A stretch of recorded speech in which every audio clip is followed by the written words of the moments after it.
You know, there are watches where you talk about the movement, the reference, the condition. And then there are watches where you just stay silent at first. You look, you marvel, and then you ask yourself, how on earth did Rolex do that? Today I'm going to show you 3 watches that leave me speechless every time. 3 Rolex Datejusts from the late 1960s and beginning 70s with genuine stone dials. Not restored, not faked. Pure, rare, almost too beautiful to be true. Before we dive deep into the world of stone dials, let's talk briefly about the watch itself. Because maybe you are not yet fully familiar with the subject, or you've seen 100 Datejusts but never really thought about what this watch actually means. The Rolex Datejust was introduced in 1945, and that was no small feat. It was the first automatic wristwatch to automatically change the date at midnight. Standard today, science fiction back then. The very first reference was the 4467, a heavyweight in gold, with a jubilee bracelet and fluted bezel. Since then, the Datejust has undergone constant development, technically, visually, and stylistically. From plexiglass to sapphire, from manual wind to high-tech caliber, from 36mm to 41mm, from simple to totally crazy. It was available in steel and gold, with a fluted bezel, smooth bezel, and diamond bezel, with styles in silver, blue, champagne black, and yes, even made of precious stones. And that's exactly what we were talking about today. But how did anyone ever come up with the idea of making a dial out of a precious stone? Because what looks like pure elegance to us today was pretty crazy back then, and technically quite daring. In fact, it wasn't Rolex who came up with the idea. The first major experiments with real nature stones on watch dials came from Piaget, as early as the late 1950s. At the time, the brand was famous for its ultra-thin calibers and its courage to treat watches like pieces of jewelry. Piaget was the first to use materials such as malachite, onyx, turquoise, lapis lazuli, opal, and even fossilized wood on watch dials. Pure polished stone. Sounds like a work of art? That's exactly what it was. But it wasn't until the late 1960s that Rolex took up the idea and made something entirely on its own. Many articles claim that Rolex did not introduce stone dials until the early 1970s. But this is not entirely true. No one can say for sure.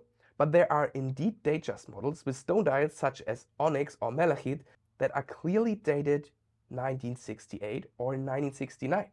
Serial numbers, case markings, and movement numbers confirm this. This means that stone dials possibly were already available at the end of the 1960s, just not officially in the catalog. The Datejust was first. But why? Quite simply, the Datejust has always been something of a test lab for Rolex. If any idea worked there, it can eventually be brought to the big stage. Black onyx, so smooth that you think you are looking into a black hole. Green vein malachite, as if someone had frozen a piece of rainforest. And tiger's eye, a stone that moves in the light as if we're alive.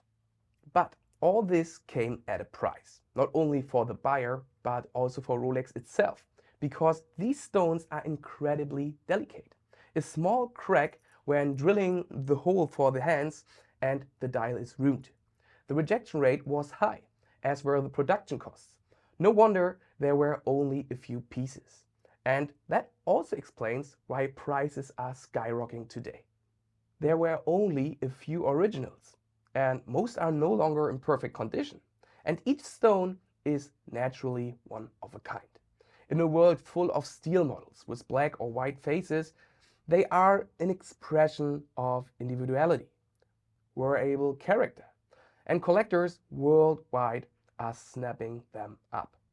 So if you're ready, let's take a closer look at these pieces.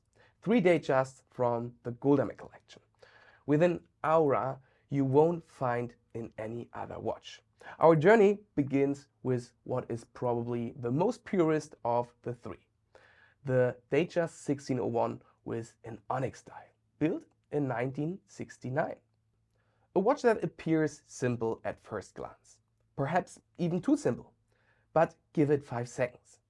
Then it draws you into a black vortex. Because Onyx is not a matte black. It's not dark gray in bad light. It's deep, perfect, shiny black that almost looks like liquid paint. Or like the paint you can't touch because you know it's not dry yet. Natural onyx is black, but often not deep black. It can have light gray inclusions or streaky grains. So to achieve a uniform rich black, as desired for dials for example, the stone is often dyed or stained. In the case of vintage Rolex Onyx dials, such as the Datejust 1601, it can be assumed that many, if not most, of the dials are made of dyed onyx. But why? Rolex wanted a uniform high gloss surface, without inclusions, veins, or structure. Pure natural onyx with this perfect appearance is extremely rare, expensive, and difficult to reproduce on a large scale. That's why dyed onyx was used here, hand-selected and processed to a high standard. And Rolex knew exactly what they are doing. No indices, no minute markers, no unnecessary text. Just the golden Rolex crown at 12 o'clock with the Rolex and model name and the classic superlative chronometer officially certified lettering. And even that looks as if it were written in black ink. It recedes into the background, giving center stage to the stone. The watch has an almost meditative quality, calm, self-assured, and yet tough in appearance. A bit like a black Porsche 911 without a spoiler. No gimmicks, just presence. These Onyx models were produced in very small quantities. It is estimated that there are only a few hundred worldwide.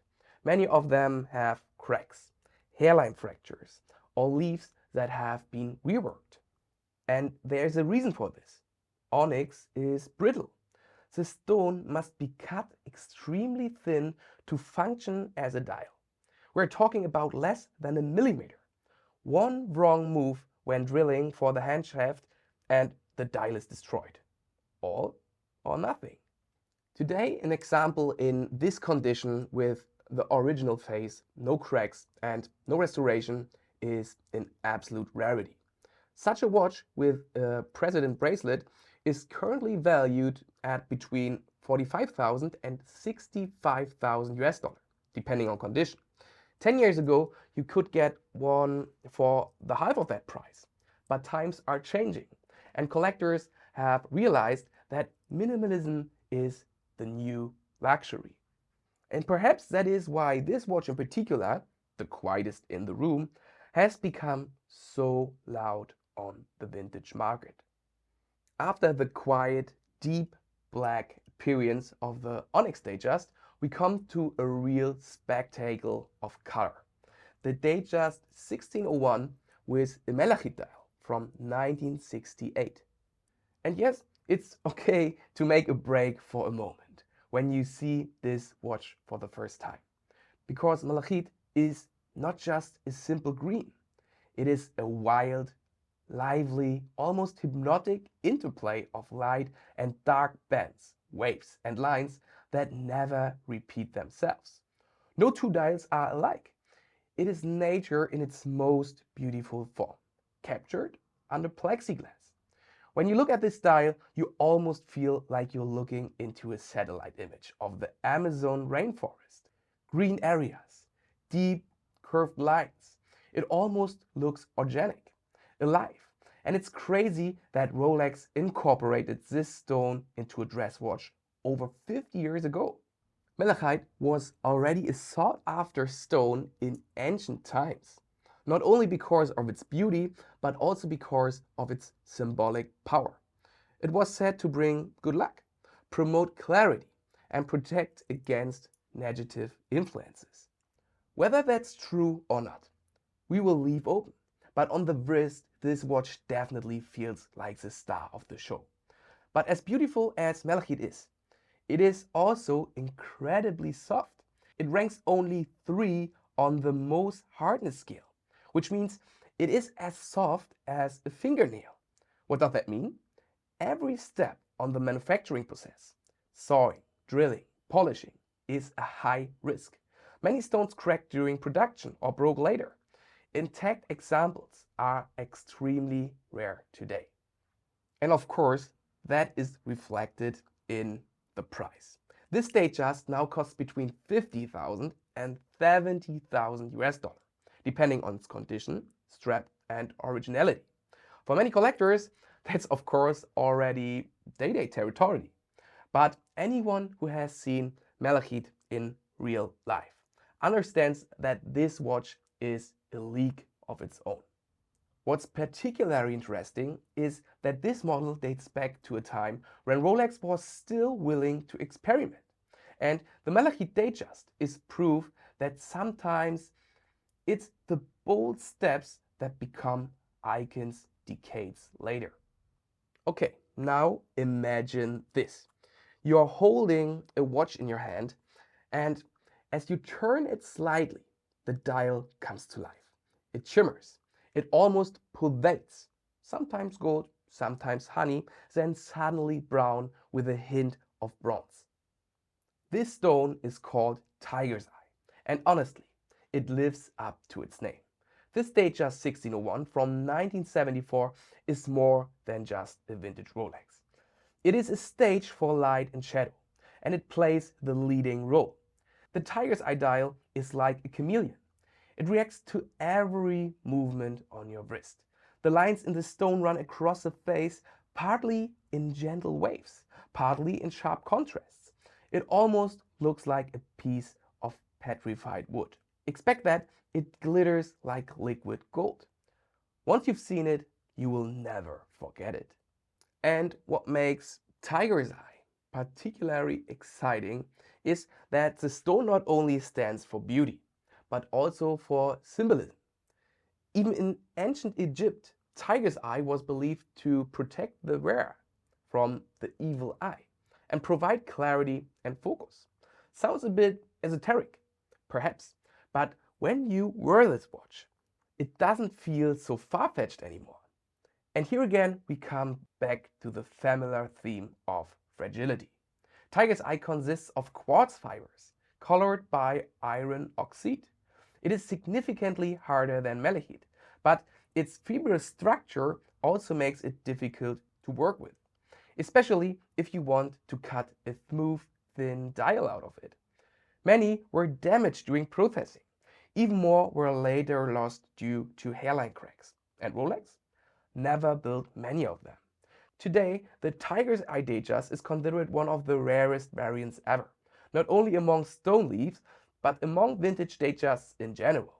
Unfortunately, there are no exact figures, but experts speak of extremely small quantities, possibly only a few dozen still in circulation today. And the market? It has now caught on. The Tiger's Eye 1601 is now priced in the range of 27,000 to 45,000 and even higher in exceptional condition. It was an insider tip for a long time, but that is changing, and quickly. What makes it special? It is different, bolder, warmer, more emotional. While many vintage Rolex models are defined by technology and precision, the Tiger's Eye Datejust plays with the light, mood, and personality. It is more of a piece of jewelry than a tool, and yet it is still a Rolex. So we have seen our 3 extraordinary stone dial models. 3 Rolex Datejust, same reference, same base, and yet they could not be more different. But what sticks in mind, that the Rolex had the courage in the 1970s to work with natural materials when others focused on functionality. that they manage to turn real stone into a functional component, and that each of these watches is a piece of natural history on your wrist. 3 watches, 3 stones, 3 personalities. One black as a night, one green as a living organism, one golden as a liquid sunset. And all 3 were created at a time when Rolex had the courage to be more than just a tool. These watches show what happens when watchmaking is not only precise, but also poetic. But what makes them so special today? It's not just their rarity, although that alone would be a reason enough. It's not just the value, which has risen massively in recent years, even if that makes collectors' hearts beat faster. It is the feeling of wearing something truly unique on your wrist. Something that comes from the earth, from the depths, from the centuries of natural history, and which has then been transformed into a Rolex with the finest Swiss precision. And it is a piece of zeitgeist, a reminder that luxury can also be playful, bold, and sensual. So if you have any questions, thoughts, or memories, feel free to write them in the comments. I'm Felix from Goldammer Vintage Watches, and I promise you the next story is already waiting.